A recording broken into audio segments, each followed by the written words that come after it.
Bago natin simulan ng kwento, please like and share the video at huwag na ding kalimutang mag-subscribe.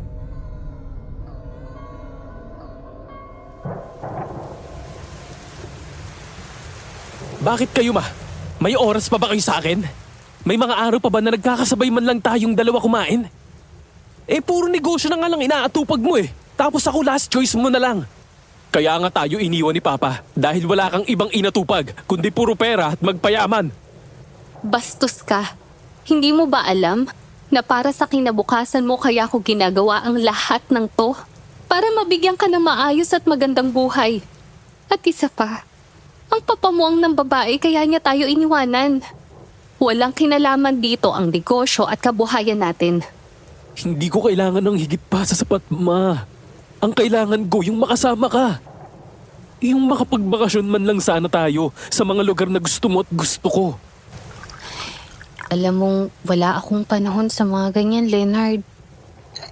Kung gusto mo, ikaw na lang mag-isa. O kaya isama mo yung kaibigan mong si Sheena. As usual, palagi naman ganyan ang mga sinasabi mo Walang time, walang panahon. Alright, siguro nga mas maganda kung hanapin ko ng mag-isa ang kasiyahan ko kaysa sumama sa kagaya mong sumasamba sa piso. Dear Sir Jupiter, magandang araw po sa inyo at sa mga masugid na tagapakinig ng inyong YouTube channel. Itago niyo na lamang po ako sa pangalang Sheena, taga Angeles, Pampanga. Isa po akong writer by choice at bilang parte ng aking trabaho, naging hilig ko na ang pagta-travel at pagbabakasyon sa iba't ibang lugar dito sa Pilipinas. Sa paraan na yun kasi, nagkakaroon ako ng sapat na ideya para sa mga bago kong isusulat na istorya. Ang ibabahagi kong nakakatakot na karanasan ay nangyari noong ako ay 22 years old pa lamang. Mayroon akong matalik na kaibigan na itatago ko na lamang din sa pangalang Leonard. 25 years old naman siya that time. Matagal ko nang kinukulit ang aking kaibigan na sumama sa akin mag-travel para na rin makapag-relax siya at makapagpahinga muna sa kanyang trabaho. Isang freelance graphic artist si Leonard. Kaya naman kahit nasaan siya ay nakakapagtrabaho pa rin siya basta't mayroon lamang internet connection. At isang araw nga,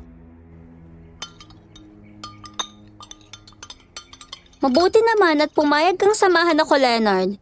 Huwag kang mag-alala. 1 week lang talaga tayo doon. Tsaka okay na din yun. Para makapagpahinga ka muna dyan sa trabaho mo kahit papano. Sus, okay lang din naman. Napag-isipan ko din naman na to. Paano ba naman kasi si Mama? Palagi na lang din wala sa bahay. Kaya mas mabuti pa na magliwaliw na lang muna ako.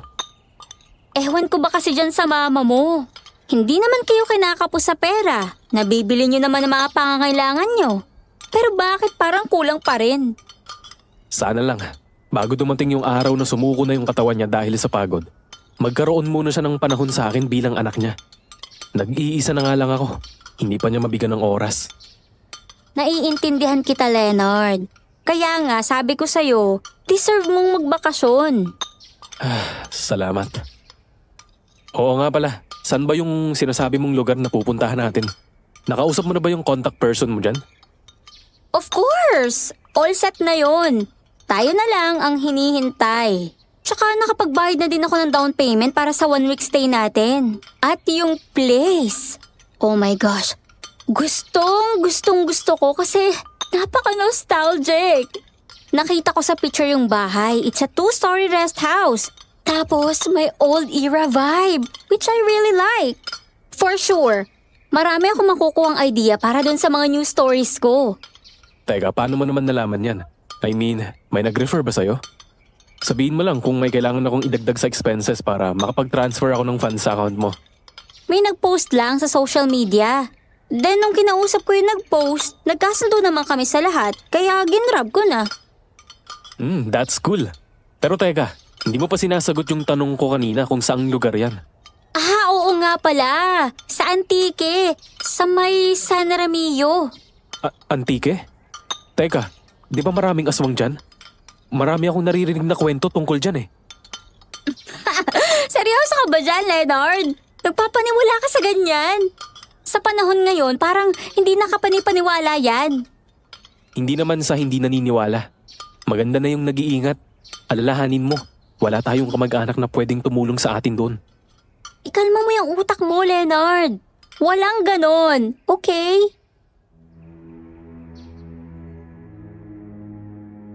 At ayun nga, Sir Jupiter, dahil wala naman kaming sinusunod na schedule sa mga trabaho namin, ay maaari kaming magbakasyon anytime, basta may budget. Bagamat nag-aalangan si Leonard, ay pumayag na din siyang sumama. Wala na rin naman kasi siyang choice dahil naka-oo na siya sa akin. After 2 days nga ay bumiyahe na kami. Katakot-takot na oras ang ginugol namin para marating ang lugar na pagbabakasyonan namin.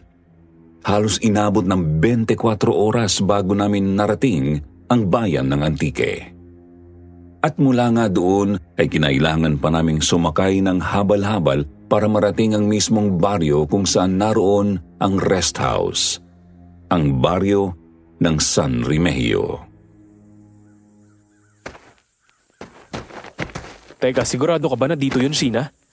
Parang dulo ng mundo na yata to. Oo, sigurado ako na nandito tayo sa location. Kailangan na lang siguro nating ipagtanong kung nasaan yung mismong rest house. Kasi yun yung sinabi sa akin ng kausap kong matandang babae. Pag nakababa na daw tayo sa habal-habal, pagtanong na lang daw natin. Ipagtanong? Sa palagay mo ba may mapagtatanungan tayo dito? Kahit nga aso, wala. Kumalma ka nga dyan. Wait, parang may maliit na tindahan doon oh. Tara, samahan mo ako. Magtatanong tayo. Sir Jupiter, alam kong mainipin sa biyahe si Leonard. Nasanay kasi siya na palaging nagde-drive lang at hindi siya sanay mag-commute. Lalo pa nga at long travel lang naging biyahe namin. Kaya ramdam ko ang inis niya, dala ng matinding pagod. Tao po. Tao po. Magandang araw po, Lolo. Pwede pong magtanong? Magandang araw naman sa inyo. Ano bang may paglilingkod ko? Lolo. Bakasyonista po kasi kami ng kasama ko. Siya po pala si Leonard. Kaibigan ko po. May hinahanap lang po kasi kaming bahay. Alam niyo po ba kung saan yung La Estrella compound? Anong kailangan ninyo sa lugar na yan? Sinong nagpapunta sa inyo? Sorry po, sisingit na ako sa usapan. Yan po kasi yung nahanap naming lugar para magbakasyon ng 1 linggo. Nakapagbayad na po kasi itong kasama ko. Nakausap na din niya yung caretaker Ay, ganun ba? Bueno, ayaw ko namang pakialaman ang bakasyon ninyo mga anak. Pero ang pagkakaalam ko ay matagal nang walang tao ang resos na yan. Napakatagal ng panahon. Ang tanging alam ko lang palaging nandyan yung 2 matanda na mag-asawa. Pero umuuwi din sa bahay nila sa kabilang iskinita tuwing gabi. Ganun po ba? Opo, alam naman po namin yun. Nasabi nga po nung nakausap ko doon na matagal nang bakante yung lugar. Pero araw-araw naman po na may tao. Ano po yung paninda nyo, Lolo? Bakit nakalagay sa bote at may mga malilit na parang mga libro? Ay, mga langis at anting-anting yan anak. Pangontra sa mga aswang. O siya, sige. Kung talagang nais niyong marating ang lumang resos na yan, ay tuturo ko sa inyo kung paano ninyo mararating yan. Ayun, maraming salamat po, Lo. Ano po palang pangalan nyo? Lolo Tonyo. Tawagin niyo na lang akong Lolo Tonyo. Dito na ako ipinanganak at lumaki.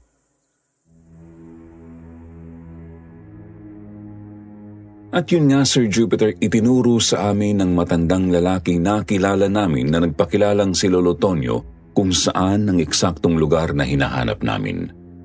Bagamat naging palaisipan sa akin ang mga sinabi niya tungkol sa compound, ay hindi ko na lamang muna yun pinansin dahil gusto namin ni Leonard noong mga oras na yun ay mahanap na ang rest house para makapagpahinga na kami mula sa napakahabang biyahe. Tao po? Tao po? Tama pa ba tong ginagawa natin, Sheena? Mukhang wala naman tao dyan Di ba nga sabi ni Lolo Tonyo, caretaker lang ang nandyan? Oo nga. Pero sinabi din niya na tuwing gabi lang umuuwi yung mag-asawa sa bahay nila eh. Hindi pa naman gabi ngayon. So ibig sabihin, nandito pa sila. Kailangan lang siguro natin lakasan ang pagkatok. Subukan mo nga. Ikaw naman ang kumatok. Tao po. Tao po. Nandito na po kami. Anong kailangan nyo? Magandang araw po, Manang. Ako po si Sheena. Siya naman po si Leonard. Kaibigan ko po. Ako po pala yung nakausap nyo para sa isang linggong bakasyon namin dito. Kayong dalawa lang ba? Wala na kayong ibang kasama? Wala na po. Kaming dalawa lang po ng kaibigan ko. Gusto lang po sana naming malaman kung maaari na ba naming magamit po yung rest house. Hali kayo. Sumunod kayo sa akin. Sir Jupiter, ilang minuto pa kaming naghintay sa labas ng malaki at lumang gate ng compound na gawa sa lumang bakal bago kami pinagbuksan ng matanda na nagpakilalang si Lola Perla. At nang buksan niya kami ng gate, naramdaman ko kaagad ang matalim na tingin niya sa amin at tila ba pinag-aaralan ang bawat kilos at galaw namin. Matapos ang ilang minutong pagpapakilala ko sa kanya ay pinapasok niya na rin kami sa loob ng compound. Nang nasa loob na kami, tumambad sa amin ang napakagandang loob at kabuuan ng 2 palapag na gusali. Bagamat bakas ang kalumaan nito ay kitang-kita pa rin ang angat na infrastruktura ng bawat sulok niyon. Nang ilibot ko ang aking paningin ay nakita ko ang malungkot na paligid. Tila ba mayroong napakalungkot na karanasang pinagdaanan ng naturang lugar. Habang manghang-mangha ako na pinagmamasdan ng kabuuan ng compound ay nagulat ako nang may biglang boses ng matandang lalaki ang biglang nagsalita mula sa aking likuran. Tila ba napakalalim ng boses nito at napakaseryoso. Maaari niyong gamitin ang lahat ng gamit na naririto.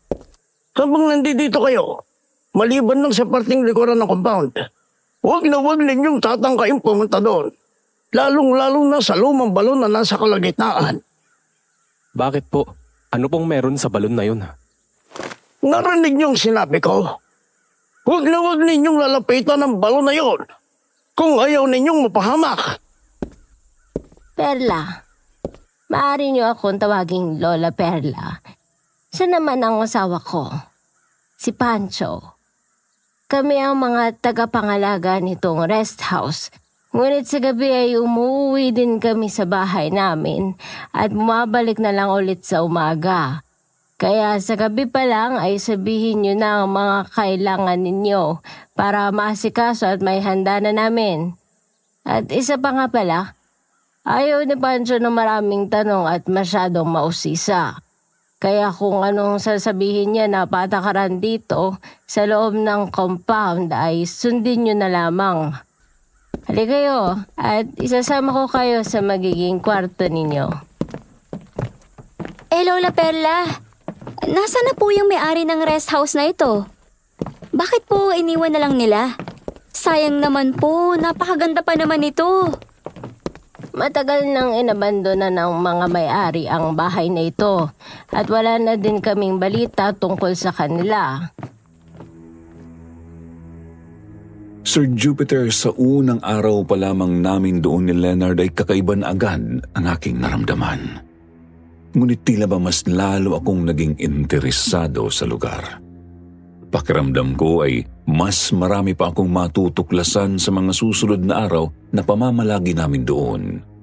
At isa pa sa nagbigay sa amin ng isipin ay ang tungkol sa balon na sinabi nila sa amin. Hanggang sa...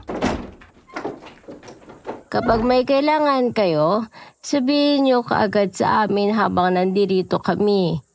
Umuwi kami sa bahay namin pagpatak ng 7:00 ng gabi. Kaya kayong dalawa lamang ang tanging may iwan dito. Sige po, Lola Perla. Sa ngayon po parang wala naman po kaming kailangan. Sasabihan na lang po namin kayo kaagad. Teka po, may malapit po bang tindahan dito? Tsaka wala po bang internet dito? Ano ka ba naman, Leonard? Nasa sulok tayo ng daigdig tapos naghahanap ka ng internet. Wala nun dito. Kapag may nais kayong ipabili ay ipasabay nyo na lang sa amin sa gabi para madala na namin dito kinabukasan. May kailangan pa ba kayo? Wala na po muna sa ngayon, Lola. Sige po, baka po may gagawin pa kayo. Mag-aayos na din po kami ng mga gamit namin ni Leonard. Nang makaalis si Lola Perla sa harapan namin ay agad na nga naming inayos ang aming mga gamit sa kanya-kanya naming mga silid. Magkatabi ang silid namin ni Leonard. Nagpaalam na din siya sa akin na mag-aayos na muna ng mga gamit sa kanyang silid. Habang nag-aayos ng aking mga gamit ay nakasagap ako ng masangsang na amoy na tila ba patay na hayop. Binuksan ko ang bintana ng kwarto upang makalabas ang di kanais-nais na amoy. Ngunit laking gulat ko nang pagbukas ko nito ay may isang ibon na direktang lumipad sa mukha ko. Sa labis na gulat ay napasigaw ako at nawalan ng balanse na nagpabagsak sa akin paupo sa sahig. Sheena, okay ka lang ba? Anong nangyari? Bakit nakaupo ka dyan sa sahig? May malaking ibon. Biglang pumasok sa bintana ko. Nagulat nga ako kasi lumipad diretso sa mukha ko eh. Ayos ka lang ba? Tumayo ka nga muna. Baka mga ligaw na ibon lang yun. Pagkakaalam ko, maraming ganyan sa probinsya. Okay lang naman ako. Salamat. Teka, hindi ka ba nagugutom? Wala pa tayong nabiling pagkain para lutuin. Hindi pa naman. Kaya lang sigurado mamayang gabi bago matulog gugutumin na tayo nito. May mga dala naman tayong instant noodles sa Tweetbird dyan, di ba? Yun na lang muna siguro. Sige. Bukas ay magpapasabay ako sa palengke kay Lola Perla ng mga pagkain na lulutuin natin for 1 week. Ilagay na lang natin sa rep na nasa baba. Cool! So paano? Ayos ka na ba dito?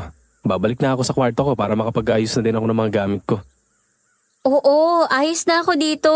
Nagulat lang ako kanina sa ibon, pero okay na ako. Teka, ano palang plano natin bukas? Hindi ba tayo mag-iikot-ikot dito sa lugar? Wala pa akong maisip eh. Siguro bukas na lang natin pagplanuhan. Sa ngayon, kailangan muna natin magpahinga. Ang sakit na ng katawan ko eh. Alright then, pag-usapan natin bukas. Kung kailangan mo ng food, nandito lang sa kulay blue na maleta ha. Pinagsama-sama ko na dyan yung mga instant food natin. Pumasok ka na lang dito mamaya kapag gusto mong kumuha, okay? At yun nga ang naganap sa amin noong unang araw namin sa rest house, Sir Jupiter. At dahil nga mga pagod kami sa biyahe ay mas ninais na lang muna naming magpahinga at matulog. Kinabukasan. Leonard, gising na. Mag-almusal na tayo. Kagabi ka pa hindi kumakain. Nagugutom na din ako. Wala dyan ang kaibigan mo. Nasa labas, nagpapahangin. Maaga siyang nagising kanina. Oo nga pala, sasaglit kami ni Pancho sa bahay ngayon. May nais ba kayong ipabili? Opo sana, Lola. Kung okay lang po sana, magpapabili po kami ng para sa 1 linggong stocks. Kasi mukhang mahihirapan kaming lumabas dito at wala kasing mga tindahan. Mabuti kung ganun. Sige. Akin na ang pambili at nang makalakad na kami. Mabuti at hindi pa kami nakakaalis. Sir Jupiter, iniabot ko kay Lola Perla ang perang ipambibili niya ng pagkain para sa stock namin sa loob ng 1 linggo. Sinabi ko rin na siya na ang bahala kung ano ang mga bibilhin niya sapagkat sanay naman siyang mamili. Maya-maya nga ay narinig ko na pinaandar na ni Lolo Pancho ang tricycle niya upang umalis. Ako naman ay hinanap na si Leonard sa labas kung saan siya nakita ni Lola Perla na nagpapahangin. Hindi ka pa ba nagugutom, Leonard? Ang aga mo yatang nagising Teka, nakatulog ka ba? Parang nangingitim yata yung mga eye bags mo. Medyo nagugutom na nga ako. Hinihintay lang kitang magising. Ayaw ko namang istorbohin ka para lang kumuha ng makakain sa kwarto mo. Tsaka hindi ako nakatulog eh. Namamahay siguro ako. Pero ngayon lang to. Sigurado mamayang gabi makakatulog na ako ng maayos. Ganito lang talaga ako pag sa ibang bahay natutulog. Normal naman yan sa tao kapag hindi sanay matulog sa ibang bahay. Maski ako, ganyan din minsan. Oo nga pala, nagpasabay na ako kay Lola Perla sa palengke para sa 1 week food stock natin. Ayos! Tara, kumain na muna tayo. Nagugutom na talaga ako eh. Pagkatapos natin kumain, mag-ikot-ikot na muna tayo dito sa lugar. Para naman makapag-explore tayo habang nandito. Sa tingin ko, marami pa tayong makikitang kakaiba dito.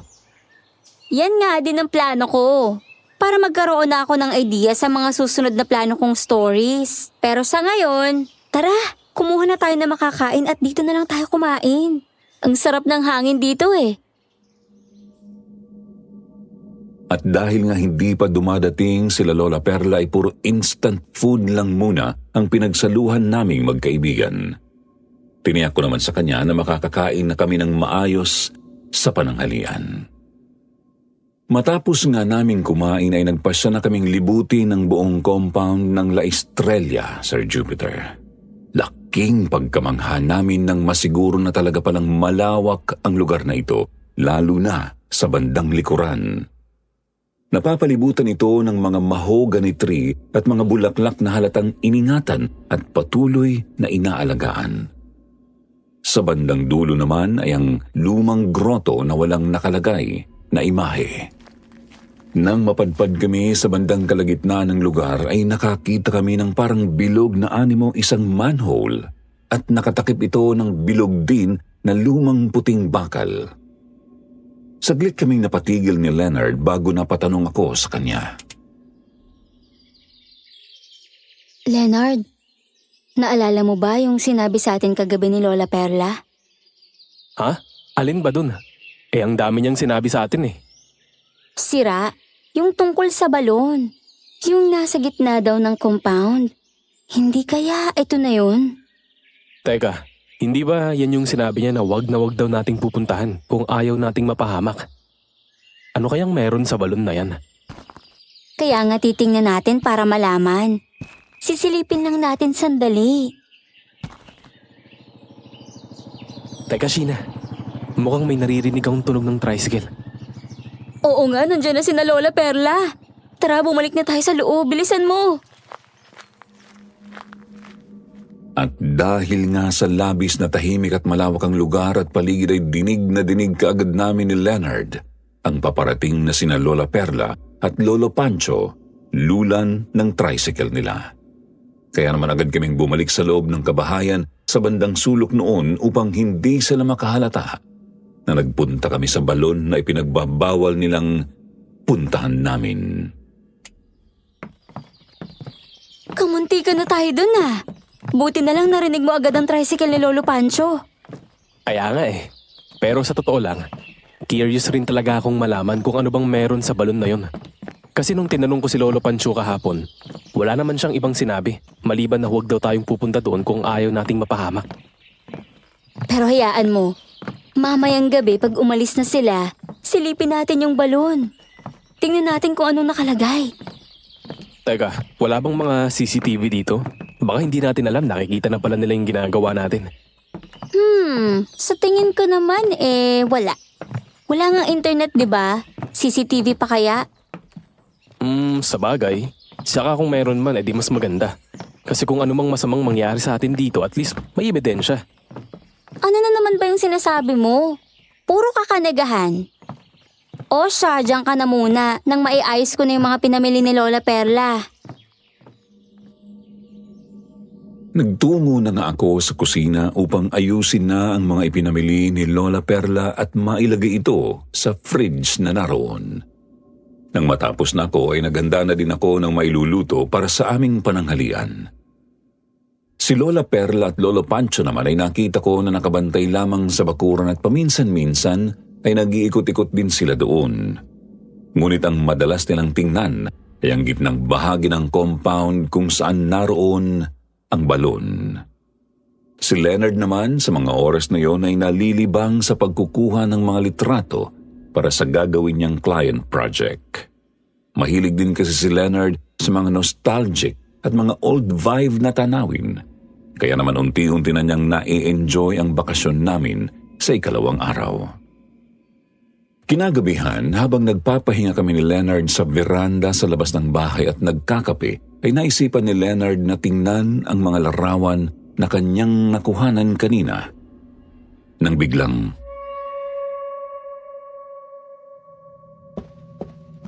Sheena! Tingnan mo tong isang picture na nakuhanan ko. Parang may kakaiba sa background. Ha? Anong kakaiba? Patingin nga. Sir Jupiter, nang ipakita nga sa akin ni Leonard ang larawan ay halos hindi ako makapaniwala at kamuntik ko pang maitapon ang kanyang cellphone. Malinaw na malinaw sa larawan ang isang matandang babae na kulubot ang muka at mahaba ang buhok at nanlilisik ang mga mata na nakatingin sa lens ng kamera na tila ba siya ang subject ng picture. Ang nais talagang kuhanan ng larawan ni Leonard ay ang puno ng mahogany na tila paletrang Y ang hugis ng magkahiwalay na sanga. Ngunit sa likod ng puno ay tila nakasilip doon ang matanda na nakita nga namin sa larawan. Teka, Leonard. Sigurado ka ba na walang tao kanina sa likod ng puno na yon ang pinicturan mo? Ano ka ba naman, Sheena? Sa palagay mo, sino pa bang ibang tao na pwedeng makasama natin dito? Malinaw naman na tayong 4 lang dito kasama si Lola Perla at Lolo Pancho. Yun na nga. Pero hindi naman si Lola Perla yung nasa picture eh. At mas lalong hindi yan si Lolo Pancho kasi babae yan. May nabasa akong isang libro tungkol sa mga aswang. Yung mga aswang at multo daw. Kusa silang nagpapakita sa flash ng camera kahit hindi nila sinasadya. Aswang agad, multo agad? Hindi ba pwedeng discrepancy lang sa image or baka naman pixelated lang? Sheena, paano mo masasabing pixelated yan ang linaw-linaw ng pagkakakuha? Bawat anggulo nakadetalye. Matagal na akong kumukuha ng iba't ibang larawan. At bilang isang graphic artist, alam ko ang bawat anggulo ng imahe sa loob ng larawan kung totoo man o inedit. At base sa pagkakakita sa picture na to wala namang artifacts at distortion. Ewan ko, Leonard. Hindi ko rin alam. Wag na nga muna natin intindihin yan. Basta ang alam ko sa ngayon, na-e-enjoy kong environment dito. Presko ang paligid at napaka-relaxing. Ikaw, nag-e-enjoy ka ba? Oo naman. May mga nakikita pa akong mga parte sa compound na hindi ko pa nakukuhanan ng shots. Baka bukas ko na ulit magawa para maliwanag. Sir Jupiter, sa pagkakakita sa larawan na yon ay labis talaga ang kilabot at kaba na aking naramdaman. Ngunit hindi ko na lamang yun ipinahalata kay Leonard, sa halip ay iniba ko na lang ang usapan. At dahil nga nalibang naman si Leonard sa ibang usapan namin, ay tila nawala na din sa isip niya ang tungkol sa larawan. Nasa ganoon kaming pag-uusap nang biglang sumulpot sa likuran namin ang 2 matanda upang magpaalam na uuwi na daw sila sapagkat malapit ng mag-alas 7 ng gabi. Wala ba kayong ipapasabay sa labas? Baka bubuti kung sa amin na lang ninyo iutos para maihatid namin sa inyo pagbalik namin dito bukas na umaga. Delikado sa labas kapag 10 oras na ng gabi. Wala po, Lola. Maraming salamat po sa inyo. Mag-iingat po kayo sa pag-uwi. Magkita-kita po ulit tayo bukas pagbalik niyo po. Basta wag ninyong kalimutan ang habilin namin sa inyo. Huwag na huwag ninyong tatangkain na lumapit sa balon na nasa gitna ng compound sa bandang likuran. Kapag ginawa niyo yun, ay parang kinitil niyo na din ang buhay ninyo. Huwag po kayo mag-alala. Susundin po namin ang mga sinabi niyo para sa kaligtasan ng buhay namin. Matapos nga ng usapan namin na yon ay agad nang tumalikod ang 2 matanda at tinungo na ang labas upang sumakay sa kanilang tricycle. Ilang saglit lang ay narinig na namin ni Leonard ang pag-andar niyon. Nang makaalis na sila Lola Perla ay sabay pa kaming nagkatinginan ni Leonard. Batid naming pareho sa mga utak namin kung ano ang nais naming gawin ng mga oras na yon. At iyon ay ang pangangahas na silipin at tingnan ang balon na ipinagbabawal. Hanggang sa isang mabahong katotohanan ang aming natuklasan. Oh, dahan-dahan lang baka matapa ka. Itapat mo yung ilaw sa nilalakaran mo. Wait nga, ang dilim naman kasi. Bakit pa kasi naisipan pa nating gawin to? Eh di ba nga sabi mo gusto mo din malaman kung anong meron sa balon na yan? Kung bakit ipinagbabawal nila? Leonard, ayan na yata, malapit na tayo. Naiilawan ko na yung takip. O paano? Nandito na tayo. Bubuksan ba natin tong takip? Natural. Paano natin makikita kung anong nasa loob niyan kung hindi mo bubuksan? Oh, hawakan mo yung cellphone ko. Ilawan mo ako habang binubuksan ko yung takip ha. Akin na. Mag-iingat ka. Dahan-dahan lang. Ouch! Grabe ang bigat. Hindi ata to kayang buksan ng isang tao lang. Tulungan mo kaya ako. Sira? Eh paano tong ilaw? Sinong hahawak? Akin na. Kakagatin ko sa bibig ko yung cellphone habang nakatutok dito yung ilaw. Ayan, sige. Sabihin mo kapag iaangat na natin ha. O sige. 1, 2, 3, angat! Sir Jupiter, aaminin namin na naging mapangahas kami ni Leonard sa ginawa namin na yun. At tila lumagpas kami sa alituntunin na sinabi sa amin ng dalawang matanda. Ngunit ang pagiging pangahas namin na iyon ay nagbigay sa amin ng pagtuklas tungkol sa lihim ng balon na iyon. Pagkabukas namin ng takip niyon ay agad na umalingasaw ang nakakasuka at kaduwal-duwal na masangsang na amoy. Bumagsak sa lupa ang cellphone ni Leonard sapagkat nabitawan ito ng kanyang bibig nang siya ay sumuka. Kapwa kami napasalampak sa lupa. Ako naman ay walang tigil din ng pagduwal habang naluluha na. Nabitiwan naming pareho ang mabigat na takip ng balon at nailapag iyon sa gilid. Nang hindi na namin kinaya ang labis na mabahong amoy ay nagpasya na kaming tumakbo palayo. Kinapaka pa ni Leonard ang kanyang cellphone upang mailawan ang aming nilalakaran hanggang sa narating namin ang loob ng kabahayan. Ayos ka lang ba, Sheena? Okay lang naman. Sumakit lang yung ulo at sigmura ko sa sobrang baho at pagsusuka. Grabe. Nailawan mo ba kung anong nasa loob ng balon? Hindi nga Nabitawan ng bibig ko yung cellphone ko, kaya hindi ko na nailawan yung loob. Bakit kaya ganun yun kabaho? Ano kaya ang laman nun? Ewan ko ba? Basta, ayoko nang bumalik pa ulit sa balon na yun. Parang mamamatay ako kapag naamoy ko ulit. Maalala ko lang yung sangsang Parang masusuka na ako. Pero Sheena, naalala ko nga pala, hindi nga pala natin naibalik yung takip nun. Hindi kaya mahalata ni Lola Pearl at Lolo Panshu yun? Yun nga din inaalala ko Doon pa naman sila madalas magpahinga kapag nandito sila sa compound. Sigurado bukas makikita nila yun. Lagot tayo. Teka, parang may naisip akong paraan. Bukas utusan mo si Lola na bumili sa bayan. Magandang idea yan. Pero, ano naman kaya yung papabili ko sa kanila? Pagkakaalam nila, nandito na lahat ng pangangailangan natin. Kahit ano, personal na gamit or pads ka mo. Sabihin mo bigla kang dinalo ng period mo at wala kang baon na pads. Ganon. Sige, susubukan ko. Sana pumayag sila. Kinakabahan ako, Leonard. Ano ka ba? Huwag kang kabahan. Basta sundin mo lang yung sinabi ko sa'yo. Tapos habang wala sila, pupunta ako sa balon para isarado yon. Tapos ikaw dito ka lang sa bahay. Para kung sakali mang dumating sila agad, hindi sila mag-iisip ng kung ano-ano. Pwede mong sabihin na nagpapahangin lang ako sa labas. Sigurado ka ba sa gagawin natin na to, Leonard? Bakit pa kasi sinubukan nating buksan ang balon na yun Wala naman pala tayong mapapala. Kung alam ko lang na ganun, nagsulat na lang sana ako ng new chapter ng story ko. Trust me, Sheena, hindi na din ako interesado sa kung ano man ang laman ng balon na yun. Ang mahalaga ay hindi nila malaman na tinangka nating tingnan yun. Sana nga maging matagumpay ang gagawin nating plano. Sir Jupiter, dahil sa labis na takot at pagmamadali namin ni Leonard na umalis sa balon na sobrang baho ay hindi na nga namin nagawa pang maisarado yun. Halos mahimatay kami dahil hindi namin kinakaya ang amoy na nagmumula doon. Napakabaho, Sir Jupiter. Tila nabubulok na pinaghalo-halong patay na hayop. At kinabukasan nga pagbalik doon nila Lola Perla ay sinamulan ko ng gawin ang plano namin ni Leonard.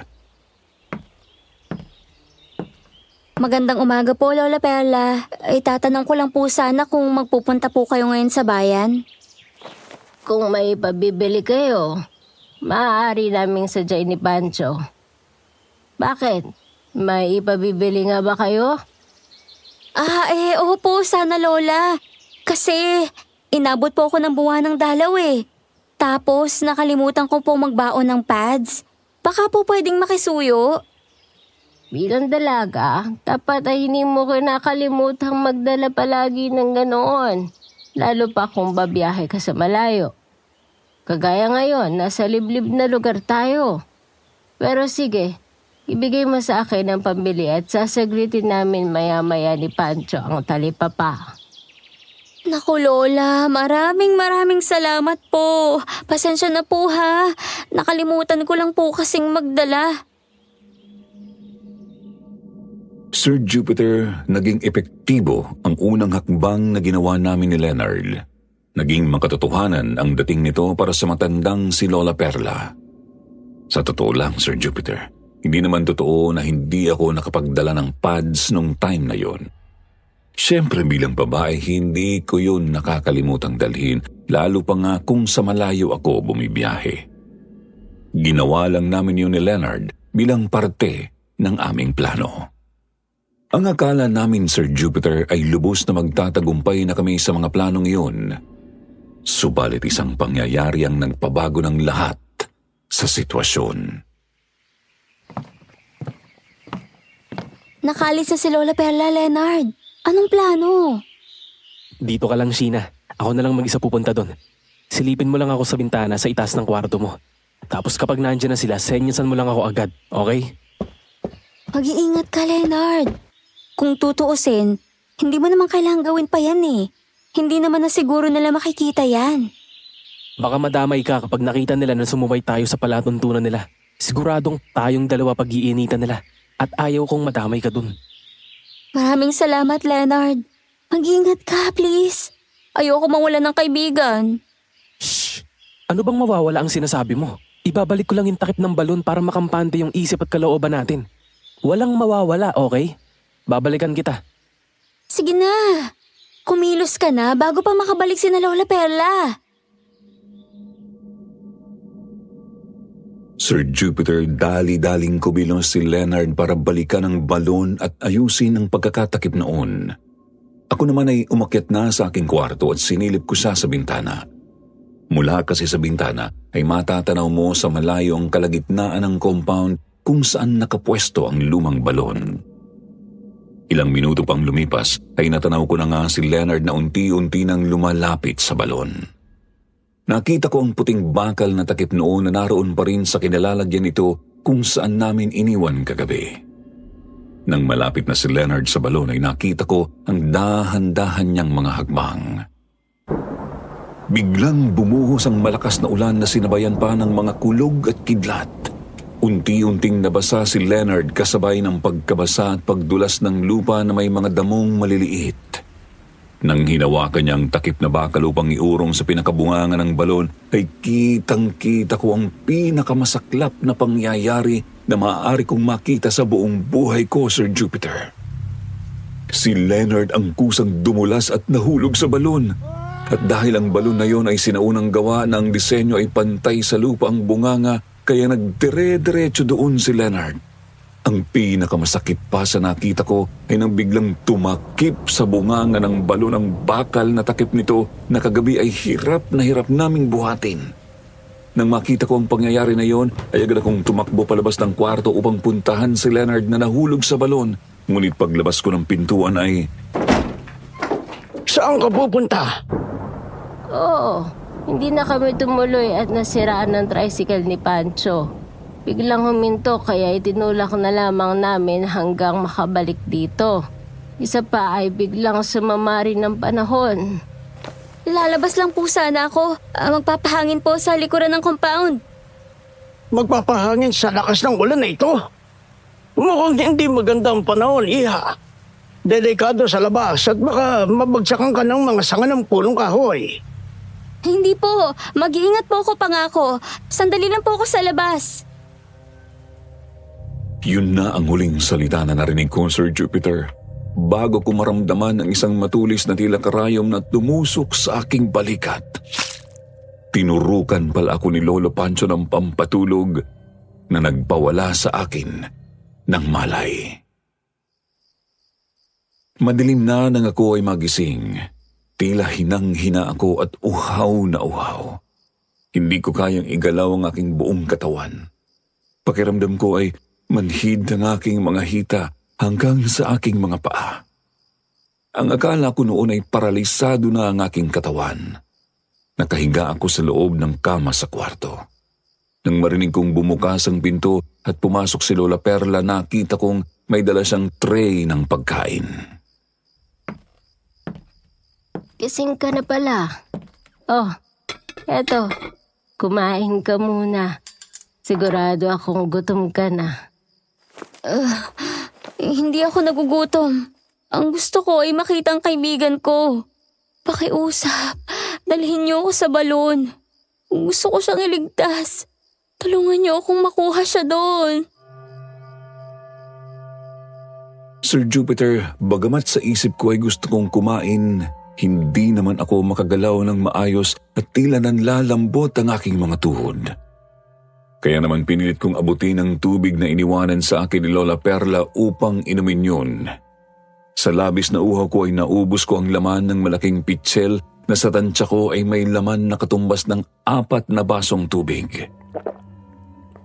Nang maubos ang tubig ay nakaramdam ako ng paglakas ng aking katawan. Tiningnan ko ang pagkain na inihain sa akin ng matanda, ngunit nagkandasuka ako nang makita na tila bituka iyon ng tao at iba pang laman loob na hindi ko alam kung anong putahe. Hindi ko na maiwasan ang magsuka kaya agad kong kinuha ang maliit na basurahan sa loob ng kwarto at doon ay inalabas ko lahat. At dahil nga wala pang laman ng aking sikmura ay pawang mga tubig lamang ang aking isinuka. Matapos noon ay narinig kong nag-uusap sa labas ng pinto ng kwarto sila Lola Perla at Lolo Pancho at nagulantang ako sa kanilang mga sinabi. Pakainin mo ng maayos ang batang yan, Perla. Kailangan ay malusog at malaman siya sa araw ng ating pag-aalay sa kanya sa aking ina. Ayokong biguin ang pangako ko sa kanya na ibigay ang katawan ng babae niya. Huwag kang mag-alala, Pancho. Hindi natin bibiguin ang inay mo. Sa nalalapit na kaarawan niya ay makakatikim na siya ng dugo at puso ng isang birhen na siyang mas makakadagdag at makakapagpahaba ng kanyang buhay. Bantayan mo siyang maigi para hindi makatakas. Ngunit huwag mo siyang itatali upang hindi siya makahalata sa mga plano natin. Ako na ang bahala sa babaeng ito. Sige na, oras na para pakainin mo ang iyong ina. Nasa likod ng bahay ang alay sa kanya ngayong gabi. Sir Jupiter, napakalinaw sa aking pandinig ang kanilang napag-usapan. Alam kong ako ang dalagang birhin na tinutukoy nila sa usapan sapagkat ako lamang naman ang babae na kasama nila sa compound. Nang marinig yun ay nakaramdam ako ng labis na kilabot at takot, Sir Jupiter. Naisip ko na baka yun na ang katapusan ng aking buhay. Habang nasa malalim akong pag-iisip ay nakarinig ako ng pag-iyak ng isang babae na tila nagmamakaawa at umiiyak. Pinakiramdaman kong mabuti kung saan nagmumula ang tinig na yon at nang mapagtanto ko kung saan yun nanggagaling ay sumilip ako sa bintana. At mula sa maliit na awang ng bintana ay tanaw na tanaw ko mula sa liwanag ng buwan ang isang babae na nakatali ang mga paa at kamay at hila-hila ng isang matandang lalaki. Hindi ako maaari magkamali. Ang matanda na iyon ay walang iba kundi si Lolo Pancho. Matapos noon ay nakita ko na dinala ni Lolo Pancho ang babae sa gilid ng balon at kitang-kita ko na tila unti-unting bumubukas ang takip ng balon na parabang may tumutulak sa ilalim noon para mabuksan. Nang tuluyan itong bumukas ay lumabas doon ang kakaibang nilalang na noon ko lamang nakita sa buong buhay ko. Ang mukha nito ay wangis ng mukha ng isang lobo na galit Mayroon din itong pakpak sa magkabilang bahagi ng tagiliran at ang mga pangil nitong matatalas ay nagngangalit. Ang ibabang bahagi ng katawan nito ay gaya ng sa isang palaka. Ang balat niya ay tila na aagnas na balat ng buaya. Hindi ko maintindihan kung anong klaseng nilalang yun, ngunit isa lang ang nasisiguro ko. Isa itong lahi ng mga aswang. Alay ko sa iyo ang babaeng iyan, inay. Magpakabusog ka at huwag kang magtitira. Sa nalalapit na kaarawan mo ay may nakahanda kaming alay para sa iyo na tiyak na magugustuhan mo at makakadagdag ng buhay mo.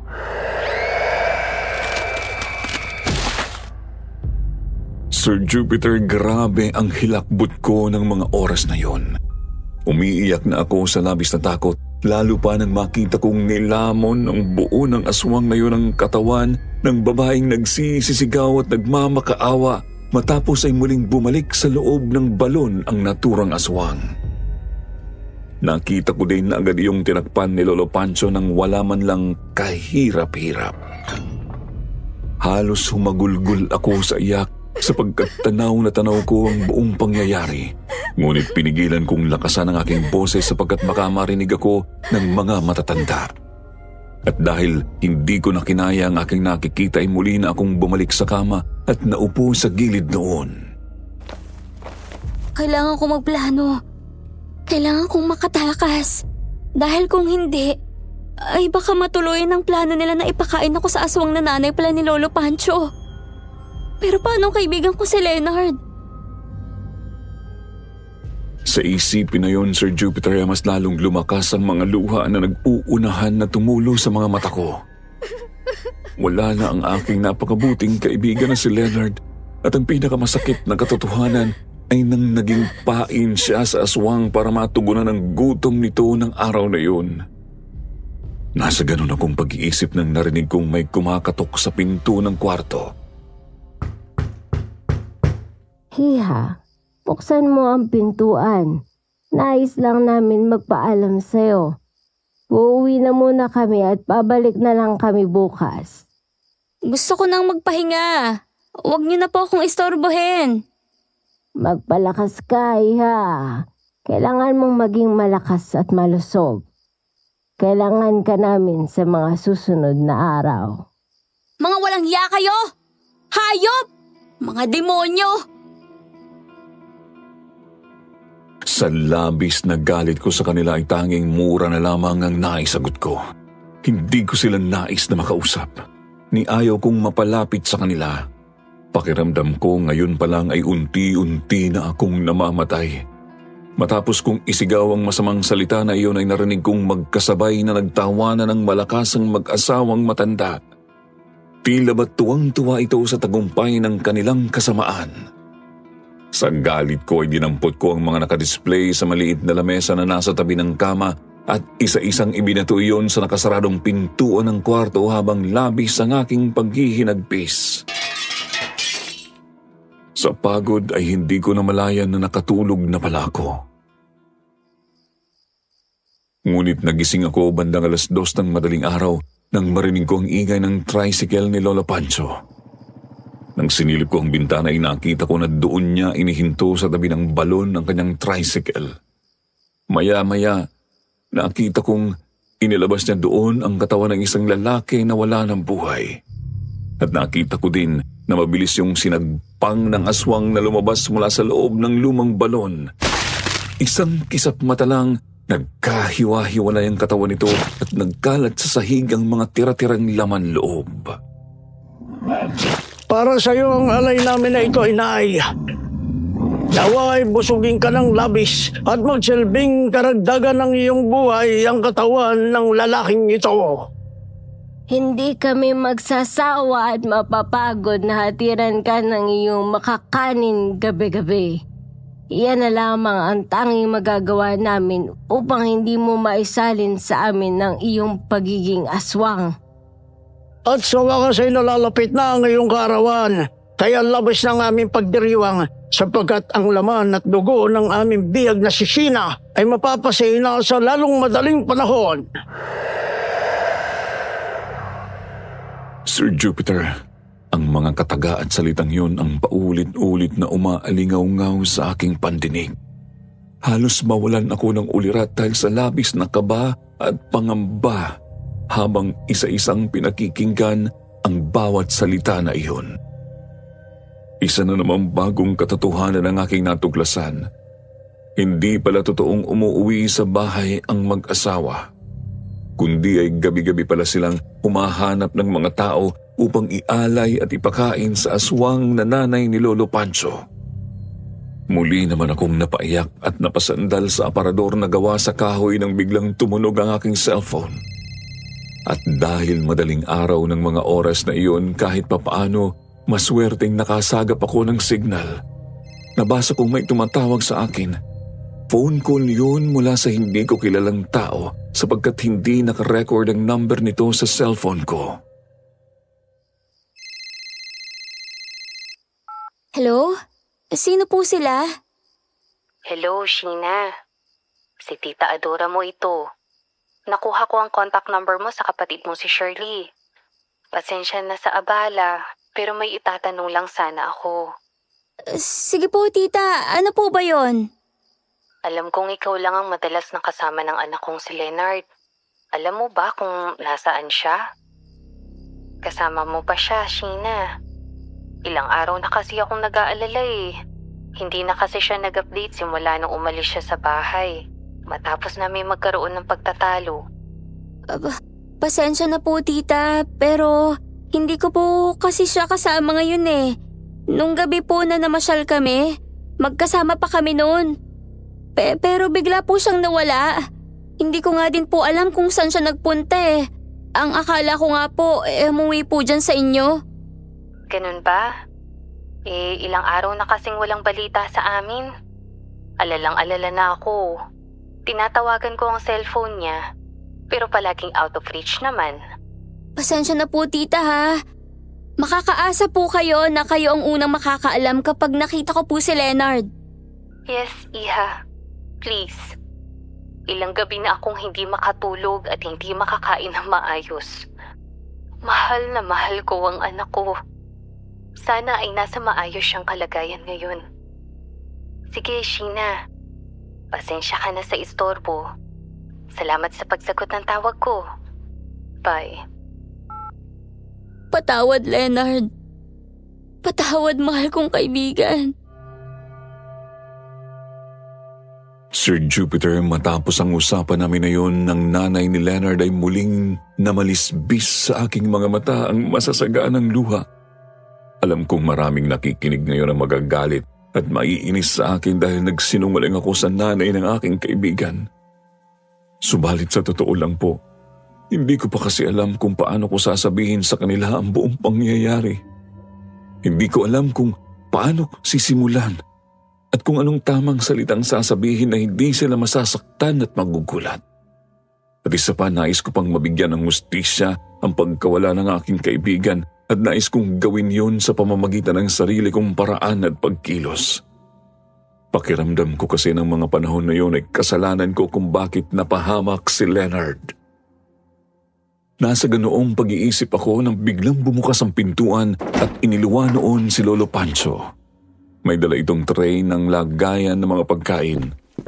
Mabilis ang naging pagkilos nito na agad inilapag sa maliit na lamesa ang dala nito bago walang salita na lumabas na ulit. Ngunit bago pa siya makalabas sa pintuan ay galit na galit kong ibinato sa kanya ang mga nakakadiring pagkain na laman ng tray. Tumama yun sa likuran niya at nagkalat sa sahig. Ngunit tila asong ulol lamang na tumawa ng malakas ang matanda bago tuluyang lumabas at inilak ang pinto ng kwarto sa labas. Buksan niyo to! Huwag niyo akong ilak dito, mga hayop kayo! Pakawalan niyo ako dito! Mas magandang nandiyan ka lang, Iha. Para naman hindi ka maarawan at manatiling sariwa ang iyong katawan. Hindi mabuti sa ating katawan ang labis na araw. Mga demonyo! Kayo lang ang mga takot sa araw kasi mga aswang kayo. Mga halimaw kayo at wala kayong mga puso! Akala niyo ba, hindi ko narinig ang usapan niyo nung nakaraang gabi? Nagkakamali kayo dahil alam ko na mga plano niyo laban sa akin.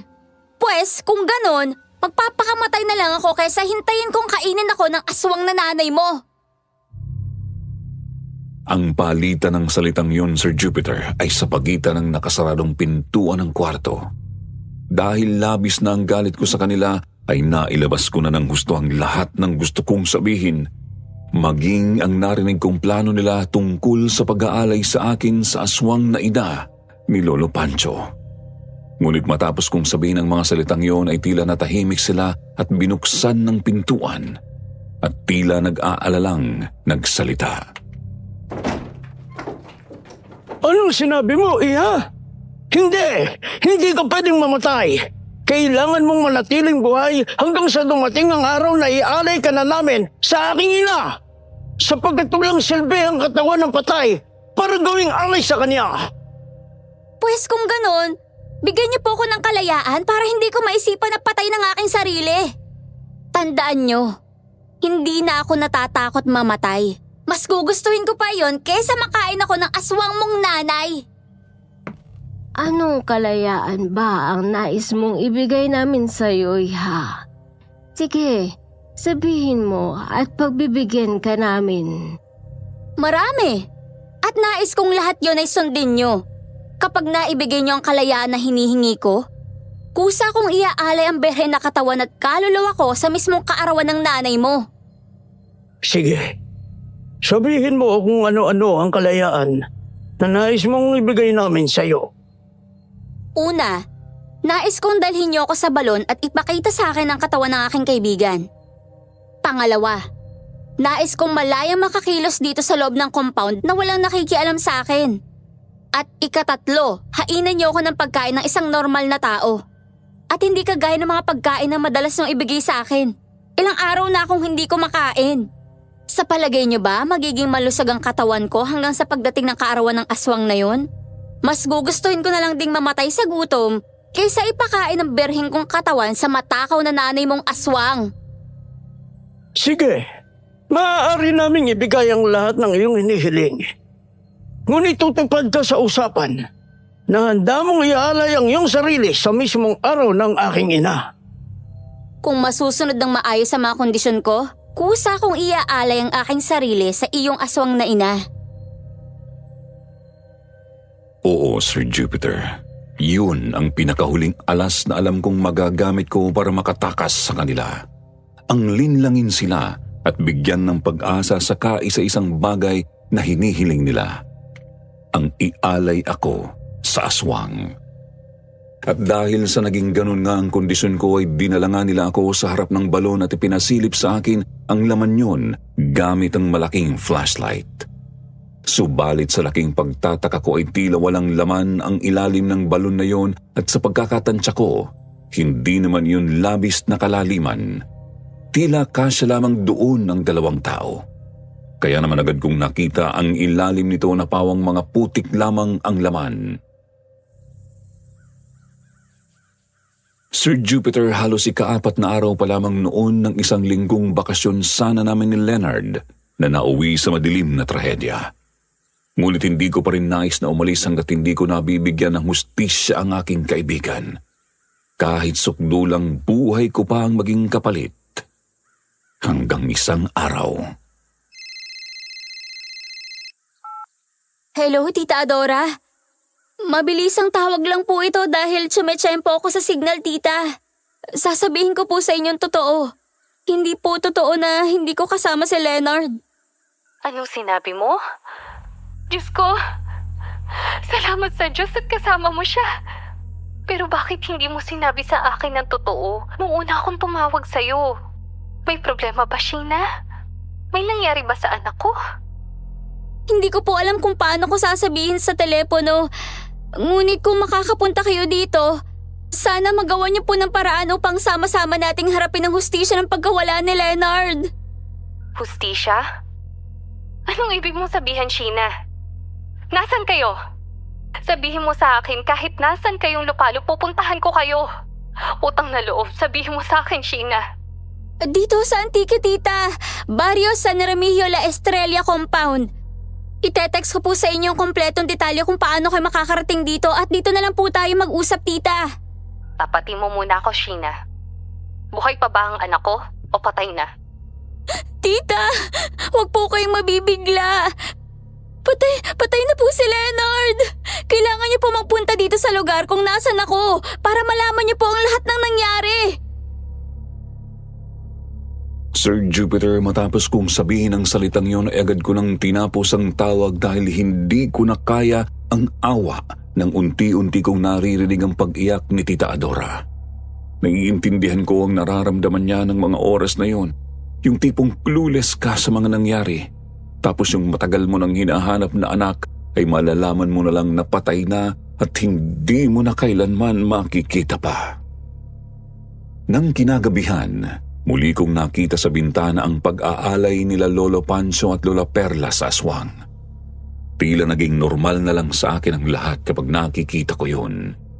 Hindi na din sumasagi sa isip ko ang tungkol sa plano nilang pag-aalay sa akin para sa kaarawan ng aswang. Sapagkat batid ko sa sarili ko na mayroon na akong plano. Planong buwagin sila bago pa man dumating ang takdang araw na yun. Iha, aalis na muna kami ni Pancho. May pupuntahan kaming kasal ng isa sa aming kamag-anak sa Barrio Valderrama. Ikaw na muna ang bahala dito. Tandaan mo, huwag na huwag kang magpapagutom dahil hindi ka maaaring mamatay sa gutom. May kasunduan tayo. Baka nakakalimutan mo. Naipagluto ko na ni Perla ng mga pagkain. Nasa loob na ng rep. Ikaw na ang mag-init. As if may pakialam ako kung saan kayo pupunta. Sige na, makakalis na kayo. Huwag na sana kayong bumalik pa. Huwag mo kaming piliting gamitan ka ng dahas, babae. Baka nakakalimutan mo ang papel mo dito sa lugar na ito. Isa lamang kayong bakasyonista. Kaya wala kang karapatang bastusin kami dito. Bakasyonista? Sa palagay ba ninyo naging masaya yung lintik na bakasyon namin dito? Baka nakakalimutan ninyo. Dito sa loob ng compound yun namatay ang kaibigan ko. Kaya kung tutuusin, maaari kayong managot sa mga otoridad. Tinatakot mo ba kami? E di umalis ka. Magsumbong ka sa mga pulis. Tingnan lang natin kung ano magagawa nila. Baka habang nasa gate pa lang sila nitong compound, wasak na ang mga utak nila. Hindi ako aalis dito hanggat hindi ko nakukuha ang katarungan ng pagkamatay ng kaibigan ko. Mamamatay ka lang, iha. Pero malabo mong makakamit ang katarungan na sinasabi mo. Dahil bago mangyari yun, tapos ka ng papakain ni inay. At hindi ka na makakatanggi pa. Dahil mayroon tayong kasunduan. Tingnan lang natin. Hindi ako basta-basta susuko hanggang sa makamit kong hustisya laban kay Leonard. Halika na nga, Pancho. Huwag mo nang pagkakausapin ng babae na yan. Wala naman tayong dapat ipaliwanag sa kanya dahil may usapan na tayo at pumayag siya doon. Sir Jupiter, kung tutuusin ay maaari naman akong umalis na doon kahit hindi ko natapusin ang aking 1 linggong bakasyon. Isa pa, hindi ko na din naman nararamdaman ang saya at vibe ng bakasyon. Pakiramdam ko nga nagpakulong lang ako sa isang malayong lugar at itinapon kung saan. Subalit mayroon kasi akong orihinal na misyon at nais makuha. At yun ay walang iba kundi ang maipaghiganti ang aking kaibigan na si Leonard. Kasama ng hustisya niya at hustisya na din para sa mga inosenteng tao na naging alay nila sa aswang na ina ni Lolo Pancho. Nang makaalis sila ay kaagad akong naghalungkat sa loob ng kabahayan, mula sa mga nakalantad na gamit hanggang sa mga nakatago sa pinakasulok. Ngunit isang silid ang nakita ko na nakalak at hindi ko mabuksan. Subalit sa pagpipilit kong pihitin ang seradura nito ay himalang nagbukas ito at tumambad sa aking paningin ang isang mahabang lamesa na tila higaan ng mga pasyente sa ospital. Agad kong nalanghap ang kakaibang amoy at malansa na tila amoy dugo at dumi ng tao na pinaghalo. Sa kaliwang bahagi noon ay nakita ko ang iba't ibang klase ng hiringgilya na ginagamit sa pagbabakuna. Bigla kong naalala ang itinurok sa akin noon ni Lolo Pancho. Tinitigan ko ang ilan sa mga iyon at kinuha ko ang pinakabagong botelya na may katamtamang laki ng hiringgilya. Nang ibaling ko ang aking paningin sa kabilang panig ay nakita ko na tila may nakabalot na puting kumot. Nang hawiin ko yun ay bumulaga sa akin ang bangkay ng isang babae na duguan at tila pinagtahi-tahi ang mukha nito. Sa labis na takot ay kamuntik na akong mapasigaw at nagmamadali akong lumabas ng silid at sinarado iyong muli. Humihingal akong napasandal sa dingding sa labas ng kwarto habang nakatingala nang tumunog ang aking cellphone. Napasigaw naman ako sa gulat at muntik ko pang mabitiwan ang hawak kong bote at hiringgilya. Hello, Sheena? Ako ito, si Tita Adora mo. Pasensya ka na sa akin nung nakaraan ha. Masyado lang ako nag-alala sa anak ko. Sana maintindihan mo ko. Bilang isang ina, natural sa akin na mag-alala sa kanya. Huwag niyo na muna pong isipin yun, tita. Ang mahalaga po, pilitin niyo pong makarating dito para maayos nating lahat at mabigyan ng hustisya si Leonard. Bukas na ang flight ko papuntang Kalibo. Wala kasing available na flight kaya nagpabukas na lang ako. Pero Sheena, pasensya na ha. Kukulitin na talaga kita. Sinong gumawa nun sa anak ko? Tita, tatapatin na po kita. Hindi ko alam kung maniniwala ka o hindi. Pero bilang ina ni Leonard, karapatan mong malaman to. Tita Adora, hindi tao ang kalaban natin kundi isang aswang. Aswang? Sigurado ka ba dyan sa sinasabi mo, Sheena? Parang ayaw kong maniwala. Pero sige, totally pupunta naman ako dyan. Dyan na lang nating pag-usapan. Sige po, tita. Mag-iingat po kayo. Kung may madadala kayong pangontra, dalhin niyo na lang din. Susubukan nating labanan ng aswang alang-alang sa kaibigan kong si Leonard at sa anak niyo na ginawa nilang pain. Sir Jupiter, matapos ang usapan namin na yun ni Tita Adora ay ramdam ko na buo na ang loob ko para isagawa ang aking plano. Ang planong humingi ng tulong kay Mang Tonyo na nagtitinda ng mga pangontra sa aswang. Ang matanda na pinagtanungan namin noon at nagturo sa amin kung saan ang La Estrella Compound. Matapos kong itago ang mga hiringgilya na isasama ko sa mga plano ko ay mabilis ang aking pagkilos na lumabas ng gate ng compound at tinungo ang tindahan at bahay ni Mang Tonyo. Tao po, Mang Tonyo. Oh, Iya! Ikaw pala, anong may paglilingkod ko sa'yo? At teka, bakit parang wala kang kasama? Nasa na yung kaibigan mo? Si Leonard po. Wala na po siya. Iyon nga po ang gusto kong sabihin sa'yo kaya po ako nagsadya dito. Saglit lang po ako dahil kailangan ko makabalik bago mag-alas 7 ng gabi. Mabuti po at naalala niyo ako. Inaasahan ko na talaga yan, Iya. At oo naman, naalala kita sapagkat kayo lang naman ang taong pinakahuling nagpunta dito. At ang lahat ng mga nagpupunta noon dyan sa compound na yan ay hindi na nakakalabas pa. Bakit ayaw mong umalis na lang gayong may pagkakataon ka pa? May mission po kasi ako na kailangan gawin. At sana, matulungan niyo po ako sa mission na yon. Sa tono ng iyong pananalita, ay parang alam ko na ang ibig mong sabihin. Iya, sabihin mo kung anong may paglilingkod ko. At ayun nga, Sir Jupiter. Sinabi ko at ikinwento ko kay Mang Tonyo ang buong nangyari mula noong pagdating namin ni Leonard sa compound hanggang sa nangyari na pagkahulog niya sa balon. At nang matapos kong magkwento sa kanya ay ako naman ang nagulat sa mga revelasyon na sinabi niya sa akin dahil... Ang mga hayop na yan, talagang hindi pa rin pala tumitigil sa pagpatay sa mga tao. Ibig niyo pong sabihin, noon pa nila ginagawa yung gawain nila na yon?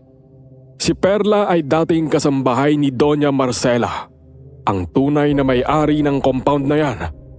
Namatay ang asawa ni Doña Marcela na si Don Ramon dahil inaswang siya sa mismong loob ng bahay nila. Huwak-huwak ang tiyan, labas ang bituka at tila halos wala lang natira sa parte ng katawan. Nangyari yung pagkamatay ni Don Ramon habang namamasukan bilang kasambahay si Perla. Habang ayan namang si Pancho ay personal na driver nila. Nagkaroon ng relasyon itong si Perla at si Pancho hanggang sa nabuo ang lihim nilang relasyon. Hindi yun nalaman ni Doña Marcela hanggang sa nagplano sina Perla at Pancho na lasunin yung matanda sa pamamagitan ng pagtuturok. Oo? Pagtuturok gaya ng injection? Tama po ba? Tama nga, Iya. At nang mamatay si Doña Marcela, ay doon lamang nila inilibing sa likurang bahagi ng compound, katabi ng puno ng mahogany na may parang letrang Y sa tuktok. Oh my God! Ano po bang itsura ni Doña Marcela? Ay, mahaba ang buhok. Mestiza, palaging nakaupo yun sa ilalim ng puno ng mahogany nila doon sa likod. Kung ganon, siya pala yung nakita namin ni Leonard sa picture na nasa likod ng puno ng mahogany. Maaaring nagpakita siya sa inyo sa larawan, hindi upang takutin kayo, kundi upang bigyan kayo ng babala na umalis na kayo sa lugar na yon. Subalit minsan, ang pagiging mabuting loob ng mga taong namayapa na ay minamasama nating mga buhay, sapagkat madalas ang pagkakaalam natin ay masama silang tao, lalo na kung hindi naman natin sila kilala. Mang Tonyo, matanong ko lang po, bakit po ninyo alam ang lahat tungkol sa nangyari sa compound? Dahil ako ang dati nilang hardinero. Simula nung namatay si Doña Marcela, naghari-harian na sa compound niyang si Pancho, hanggang sa hindi na kami magkasundo at umalis na lamang ako. Ang hindi nila alam, may ginawa akong tunnel na sikretong daanan mula sa labas na likurang bahagi ng compound, papasok sa mismong kwarto ni Doña Marcela. Totoo po? Nagawa niyo yun? Alin po ba doon ang kwarto ni Doña Marcela? Yung kwarto sa bandang ibaba na palaging nakakandado. Yun ang kwarto ni Doña Marcela.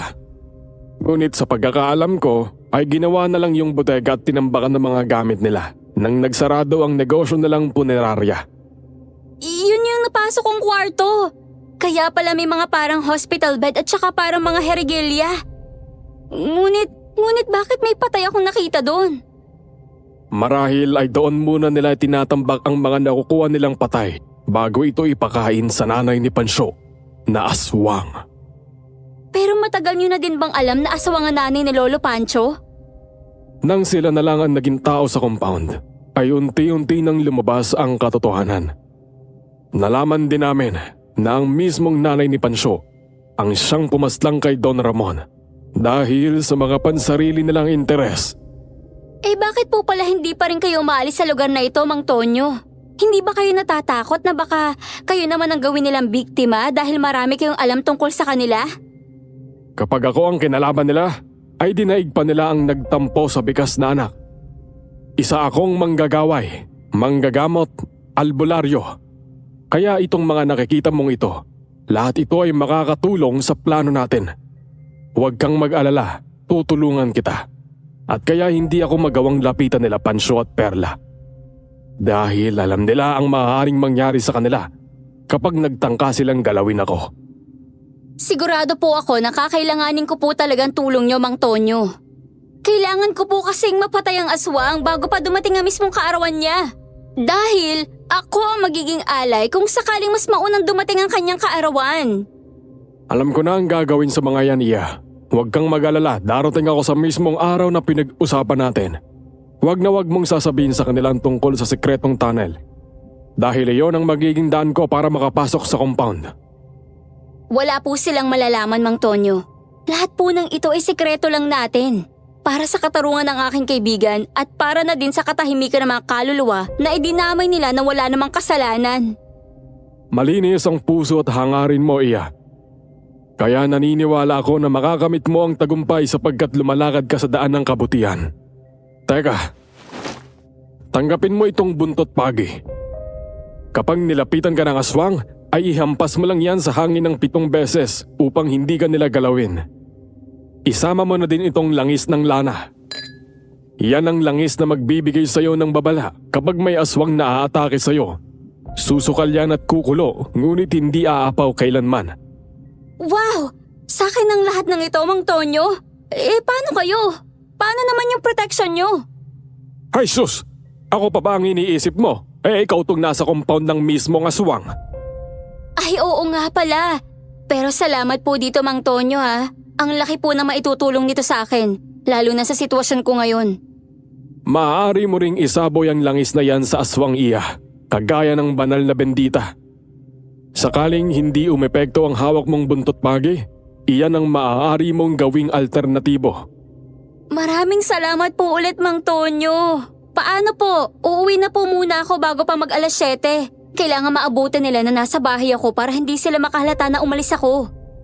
Mag-iingat ka, Iya. Salamat sa pagtitiwala mo sa kakayahan ko. Sir Jupiter, yun ang naging pag-uusap namin ni Mang Tonyo na nagbigay sa akin ng labis na pagkamulat at kamalayan tungkol sa tunay na pagkatao nila Lola Perla at Lolo Pancho. Noon pa pala ay likas na ang kanilang kasamaan at mas lumala pa iyon sa paglipas ng mga panahon. Samantala, inabot na ng hating gabi ngunit hindi pa rin dumarating ang dalawang matanda. Ngunit pakiramdam ko ng gabing yun ay napakalakas ko. Napakalakas makahawa ng positibong enerhiya ni Mang Tonyo, kaya naman pakiramdam ko ay makakatulog ako ng mahimbing. Inilagay ko sa drawer ang binigay sa akin ni Mang Tonyo na langis na lana at itinabi ko naman sa higaan ko ang buntot pagi. Halos ilang oras pa lamang akong nakakatulog nang magising ako sa ingay ng bintana sa aking kwarto. Tila may kumakalampag sa labas noon. Sa inis ko ay tumayo ako at binuksan ang bintana. Laking gulat ko nang tumambad sa akin ang aswang na nagmula sa balon. Alam kong ito ang aswang na nakatira sa balon sapagkat palagi ko na itong nakikita kapag pinapakain nila Lolo Pancho. Sa labis na gulat ay napaupo ako sa sahig. Kitang-kita ko na pilit akong inaabot ng matutulis na kuko ng aswang. Ngunit hindi niya mapagkasya ang kanyang katawan dahil may harang na grills na bakal ang bintana. At dahil hindi niya ako maabot ay nakita ko na mas lalo siyang nagalit at umatungal ng nakakakilabot. Mabilis akong tumayo at kinuhang buntot pagi na ibinigay sa akin ni Mang Tonyo at sinilip ko sa drawer ang langis ng lana na nasa bote at nakita ko na walang tigil ang pagkulo noon. Palatandaan na may aswang nga sa paligid. Nang maabot ko ang bundot pagi mula sa higaan ay agad ko itong iwinasiwas sa ere at ipinalo iyon sa kamay ng aswang na nakasuot sa bintana. Agad namang bumitaw ang aswang at narinig ko ang nakakakilabot na angil nito na tila umiiyak at nasaktan. Kitang-kita ko din mula sa bintana kung paano ito bumagsak sa lupa at pagapang na dumiretso sa balon at pumasok doon.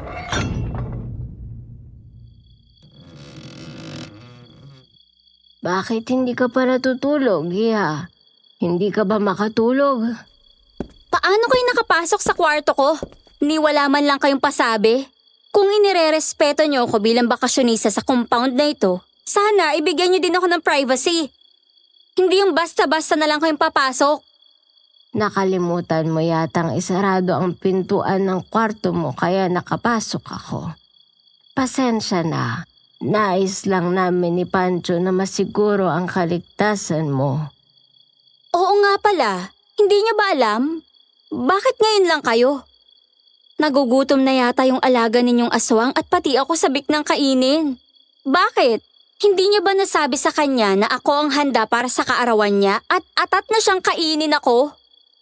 Kapag sumasapit ang hating gabi, hanggang sa ganap na ikatatlo ng madaling araw, hindi nakokontrol ng mga aswang ang kanilang sarili sa pagkagutom sa dugo at laman ng tao. Kaya kahit sino na lang, kinakain niya. Kahit sino? Kahit kayo? Oo, tama ka. Kahit kami ay maaari niyang kainin habang umiiral ang kanyang pagiging aswang. At huwag kang kumampante dahil mas gusto niya ang sariwa at pata.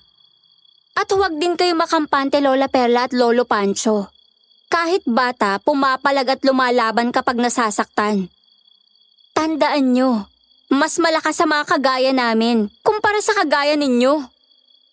Matalas ang tabas ng dila mo, babae.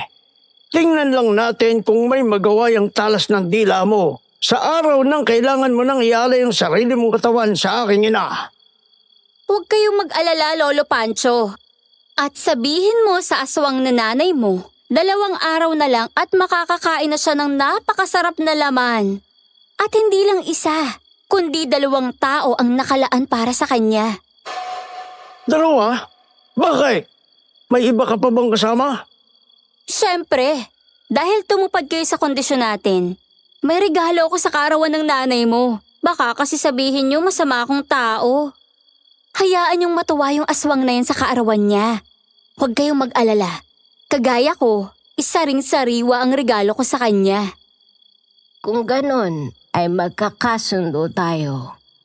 Madali ka naman palang kausap. Kung wala na kayong ibang sasabihin, makakaalis na kayo. Kailangan ko nang magpahinga para manatili akong sariwa sa araw ng kaarawan ng aswang na nanay mo. Matulog ka ng mahimbing, Iha. Maiwan ka na namin.